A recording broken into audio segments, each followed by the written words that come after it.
Hello, I'm John Rafterry-Lee, and today I'm going to be talking about some mass communications theories, specifically in relation to how the media directly impacts the viewer's beliefs about society.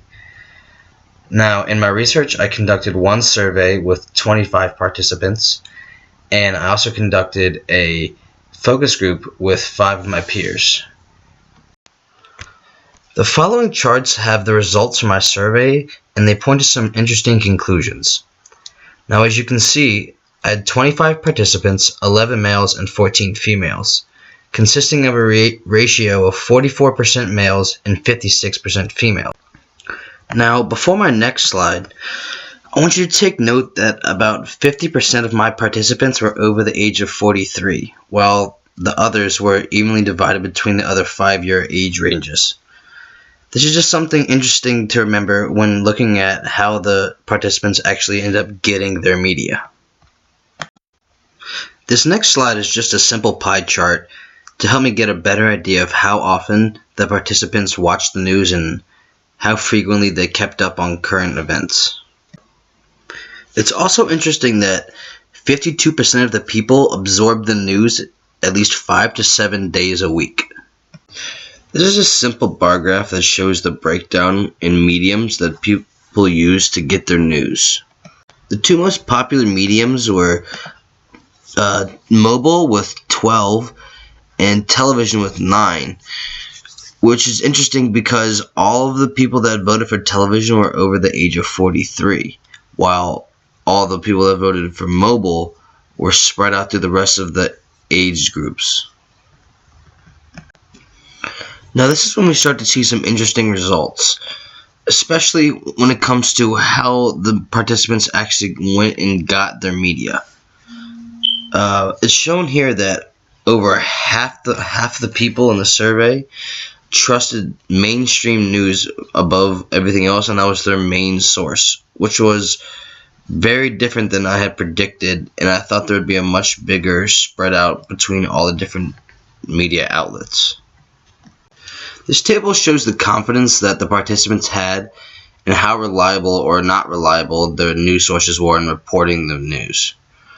Now you can see that on both extremes of the answers that there's a pretty even grouping, but that a lot of the participants clustered around the idea of them being neutral, and that they felt that almost all the major news outlets just reported all the news the same, and they didn't put their own spin on it, which I know is something that I see happen all the time when I watch the news, when an anchor will put his or her own opinions on a matter, especially with today's talk show craze. Now, before getting back to my last slide, I just want to take a second to talk about one of the most important questions on the survey. It asked whether or not the participants believed that the news coverage and media had any direct impact on their beliefs about society. The interesting fact was that no one thought that it had any profound effect, and that 84% said that they only use the news to basically for the facts, and then will then go and form their own opinions without any bias from the news, which is interesting especially when you compare it to some of the other results.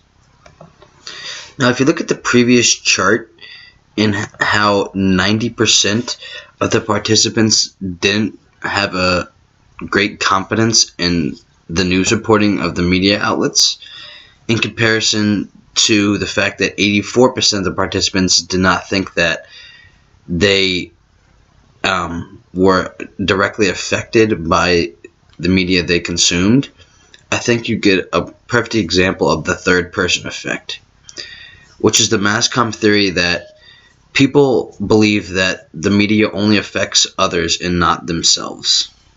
This pie chart shows the breakdown on how the participants decided whether or not they felt the news was unbiased in its reporting. Now, it can be seen here that 92% of the participants felt that media was biased in one way or another, which leads me to another theory that I think has a lot to do with what's going on here. Now, if you look at the high number of 92% of participants that felt there needed to be a more unbiased way to receive the news, and in conjunction with the fact that 84% of the participants also felt that they were not affected by the media in their decision-making process, I think this leads more into selective perception than anything else. Selective perception, or the mass communications theory that says people will alter the meaning of messages so they become more consistent with pre-existing attitudes and beliefs. So essentially, the participants in the survey knew that the media was biased and knew that this needed something that needed to be changed, but at the same time felt that they were not affected by this. And I think it's because it may reflect poorly on someone who is so easily conveyed by the media's message, but it's something that happens to all the people, whether they know it or not. For my last closing question on the survey, I had the participants prioritize different types of events that are commonly covered in media. Many of the people grouped around the idea that sports were actually the most commonly and accurately portrayed of all the options, with the next most common being local events within their particular town that were on the local news. As for the least accurately portrayed, it was a resounding agreement over political issues. What does this say about our media systems if people are more confident about getting the score to the football game than they are about media reporting on issues facing our country? Now, with that being all the information I recorded during the survey, it is now vital to look at some of the information and try to get a better idea of the thought processes of the participants.